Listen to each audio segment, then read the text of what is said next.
This is what comes to mind when I hear the name Maki Himena. Fortune teller, annoying, outsider, observer, obstruction, lonely. Her existence as the only supernatural person in Volume 1 is really special structurally in Zaregoto. Her ability is invasive like a metastatic tumor running its course through E, so much in fact that E's terrible memory continued to acknowledge her existence throughout all 9 volumes.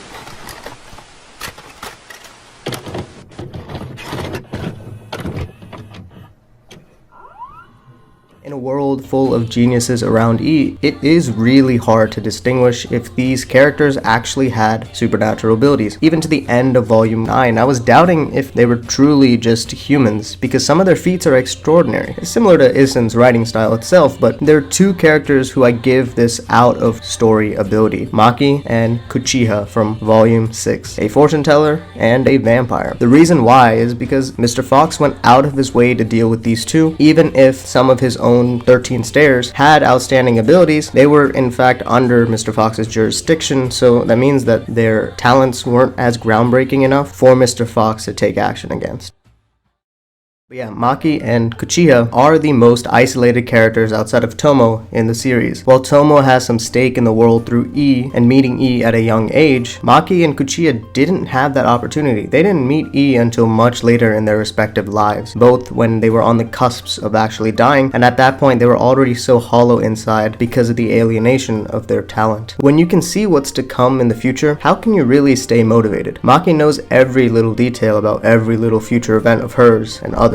Yet she doesn't do anything about it during Volume 1. Honestly, she takes part in making the mystery even more complicated. As someone who knows all the twists and turns of this narrative that E eventually figures out by the end of the volume, Maki just inherently knows. She even knows stuff that E couldn't have imagined. She knows that Tomo would climb the stairs, breaking the mental shackles for E's sake. She knows that the murderer would get away with it all. And she knows that Jun would have met E at some point, whether it was on this island or not.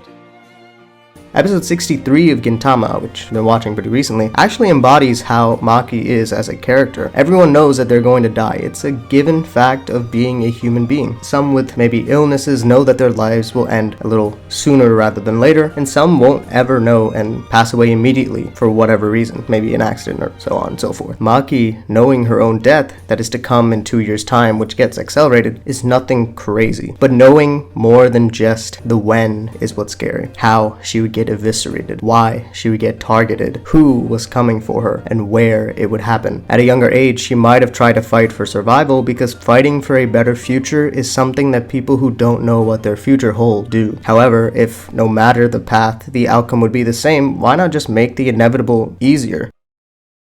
Why not just sit on an island where you know you will die? Watch these geniuses try to outplay each other for entertainment. It's like watching a TV show. Earn a living by just sitting around, drinking wine all day, enter some Zoom calls like to do fortune telling. She was ahead of the curve. It seems like the path of least resistance for the greatest reward. In a volume full of liars and people with hidden motives, Maki is such an outlier because it's just so fun to hear her bully E. I mean, Maki, in my understanding, is generally one of the reader's favorites, especially in Volume 1, because of how invasive she is into E's mind. And I feel like Maki falls off from people's favorites because there's such a huge cast that Zaregoto has to offer as we go into later volume. Her critiquing and berating of E comes from such a hollow place. She is just messing around because she doesn't really have anything better to do. An interesting scenario is unfolding here on the island, and the one who thinks they understand it all is lying to themselves the most, which irritates Maki because it's just a self-reflection of her own biggest flaw. That's why she bullies E out of self-protection.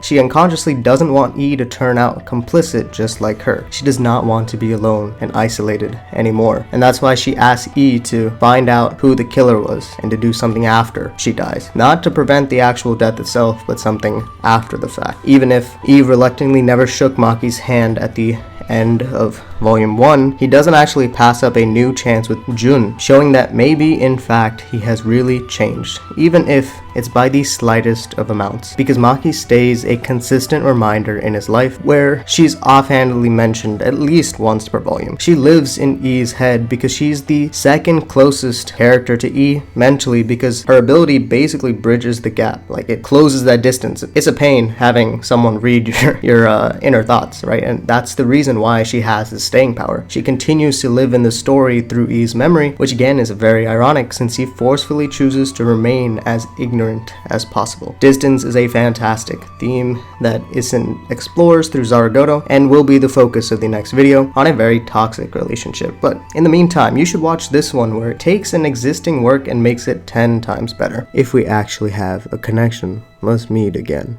Peace.